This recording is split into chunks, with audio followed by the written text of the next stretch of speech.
رئيس أركان الجيش الأمريكي الجنرال مارك ميلي مختصرا بأقل من دقيقة شكل الولايات المتحدة ودور قواتها المسلح.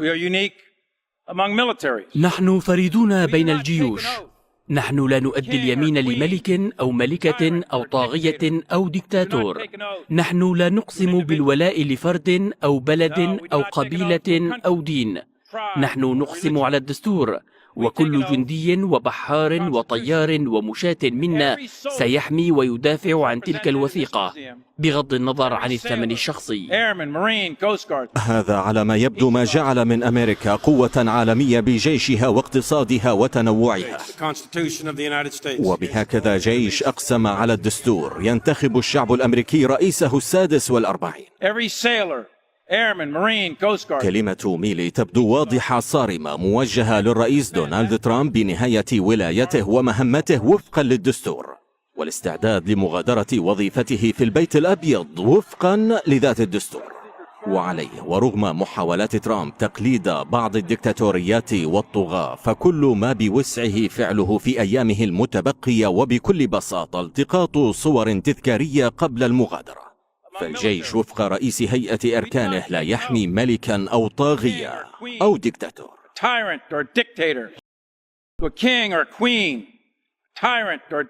هنا تبدو ملامح ومعادن الرجال ومعنى القسم الحق بثقة رئيس أركان الجيش الأمريكي. يقول مارك ميلي إنه أخطأ ونادم على صورة ظهر فيها مع ترامب بعد أحداث مقتل جورج فلويد على يد شرطي أبيض قائلا: ما كان يجب أن أكون هناك. وجودي في تلك اللحظة أعطى صورة بأن الجيش متورط في السياسة الداخلية. Thanks, Chairman McCain and Ranking Member Reid and distinguished members of the Senate Armed Services Committee for the privilege and opportunity to appear before you today. And I appreciate the confidence the President of the United States and the Secretary of Defense have shown by nominating me to be the next Chief of Staff of the United States Army. And thank you all for your continued and unwavering support and commitment to the soldiers and civilians and families of what is your Army.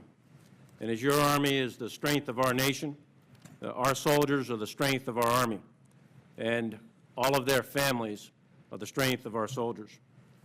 And likewise, my family has been my strength throughout my life. Both my mother and father served our nation in World War II as part of the greatest generation, with my mother attending the medical needs of soldiers, sailors, airmen, and Marines from the Pacific at a military hospital near Seattle, Washington, while my father served with the 4th Marine Division in the Central Pacific, making the assault landings on Kwajalein, Saipan, Tinian, and the bloody Battle of Iwo Jima as a young 19 and 20-year-old. Sadly, my mother passed over 20 years ago, and my father passed just last April, a week shy of his 91st birthday. But I am absolutely sure that they are both very proud from above for their soldier son, and will always be a source of leadership and guidance for me in the years ahead. I'm also unbelievably lucky to have by my side, as I previously introduced, for the last 30 consecutive years of my service, the most dedicated and strongest woman in the world, my wife, Holly Ann. She, like my parents, is a constant source of inspiration and love.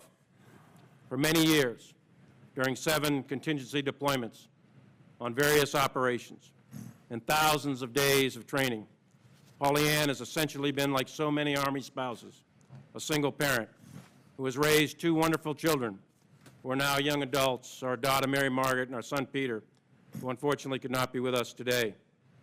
But it is for them and for all of our children and the future generations that I and all of us in uniform continue to serve and are willing to go in harm's way to give our todays for their tomorrows.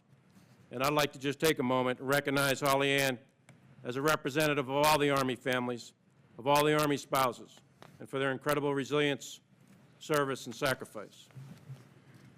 I'd also like to congratulate my predecessor, General Ray Odinero, and his wife, Linda, who have given over 39 consecutive years of distinguished service to our great nation. I want to personally thank them both for their tremendous leadership as our current Chief of Staff and leading spouse. Our nation has been well served by this selfless soldier and his entire family. Chairman, Senators, service in the United States Army is a privilege. It's a distinct privilege. It's not a right.